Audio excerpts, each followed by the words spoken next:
Bonjour à tous et bienvenue sur Génération Y. Je suis Ypsilon et aujourd'hui, Ipsy critique Jonah X.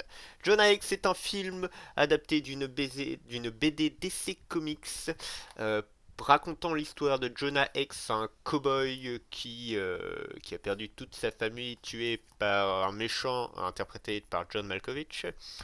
Jusqu'au jour où ce méchant va réapparaître avec un plan diabolique et donc notre héros va essayer de le poursuivre, de l'arrêter et de le tuer très clairement. C'est une histoire de vengeance plus que classique pour un film plus que classique, voire même basique, voire même nul. Voilà, ça, ça commence bien. Jonah X est l'exemple parfait du film qu'on avait eu pendant les années 2005 à 2010, voire même un peu avant, où on nous prenait des super-héros pour en faire des films, pour faire du grand divertissement sans aucune réflexion derrière. C'est les films qu'on a eu après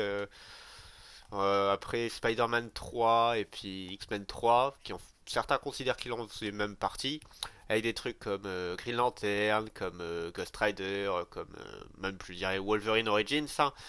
Des trucs absolument sans saveur avec un scénario mais ridicule. Et ce truc est sorti en 2010. Et je comprends pas comment. Pour moi, ce truc est un ovni.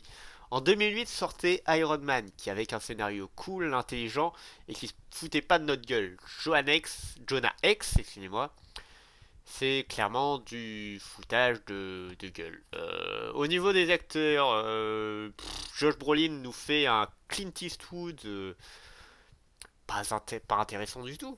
Pas intéressant du tout. En plus, il essaye de nous le rendre extrêmement badass parce que forcément, ça doit être un héros de comics, il doit plaire aux préadolescents, donc il faut le rendre badass, vous allez me dire.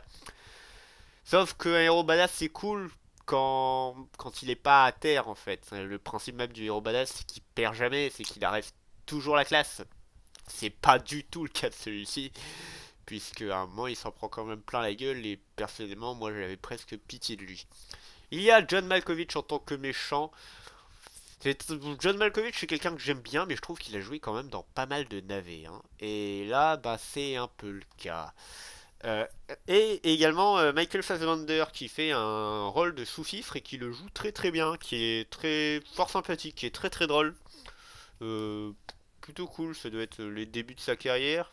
Bon, c'est 2010 quand même, hein, donc non, peut-être pas, mais enfin bon, voilà, qui plutôt sympathique. Et il y a également Megan Fox qui a le droit d'apparaître sur l'affiche du film, je suppose, parce que grâce à son magnifique décolleté, qui n'est là juste pour jouer une femme forte et indépendante et sexy, et qui n'a absolument aucun intérêt. D'ailleurs, quand on regarde le dos de la boîte, on voit en gros, en énorme, c'est ce qui a marqué le plus gros sur toute l'arrière de la boîte, Megan Fox, méga explosive. Oui, alors déjà, c'est un jeu de mots de merde, déjà. Hein, je sais pas qui c'est qui a fait la boîte en France, mais c'est complètement pourri. Et ça résume des autres problèmes du film, c'est qu'il y a des espèces de punchlines pendant tout le film dit par Jonah X ou par le méchant, et qui sont absolument mais ridicules, qui n'ont aucun sens et qui sont là juste parce que t'es dans un putain de film de super-héros, quoi. Et c'est nul, certains effets spéciaux sont dégueulasses. Le script, vraiment, c'est histoire de vengeance, mais plus que classique, franchement. C'est. Et ce truc est sorti en 2010. Merde, quoi. Je comprends pas. C'est. En 2008 sortait Iron Man, je vous le rappelle, quoi. Merde. Et ce truc est sorti en 2010. C'est incompréhensible. Et c'est pour moi également un autre exemple que DC Comics est ultra, ultra en retard, quoi. Comment ça se fait que ce truc est sorti en 2010 alors que ce truc aurait dû sortir en 2005, voire même un peu avant. C'est DC Comics, c'est encore en retard. Ils étaient en retard il y a 7 ans, vous vous rendez compte? Et c'est comme le DCU, je suis désolé, non. Enfin non, non, je vous rassure, Jonah X est beaucoup plus mauvais que le DCU. Je vous rassure. Mais le DCU, il aurait dû sortir il y a 5 ans. Ou alors sortir il y a 20 ans, quand le MCU était terminé, proposer quelque chose de nouveau, ce que ne fait pas. Et John Hicks, c'est exactement la même chose, puisque c'est le putain de Ghost Rider dans un univers cowboy. Et c'est pas intéressant du tout. Vraiment, c'est. Alors le film n'est pas un navet non plus, hein. Ce n'est pas un nanar.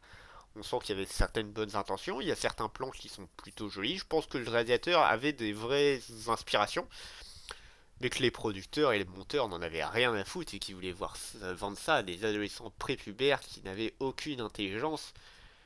Et c'est dramatique, vraiment, c'est vraiment dramatique, vraiment. Il y a très peu de films de super-héros que je n'ai pas encore vus. Jonah Hex en faisait partie. De tête, j'en ne vois même pas. Je pense que là, j'ai presque fait le tour de tous les films super-héros, au moins depuis les années 2000. Voilà, je pense que je les ai tous vus. Si je peux vous en déconseiller un, c'est Jonah Hex, hein. Ouais, c'est vraiment rien de bon. Rien de bon, rien de très très mauvais non plus, mais rien, clairement rien de bon non plus.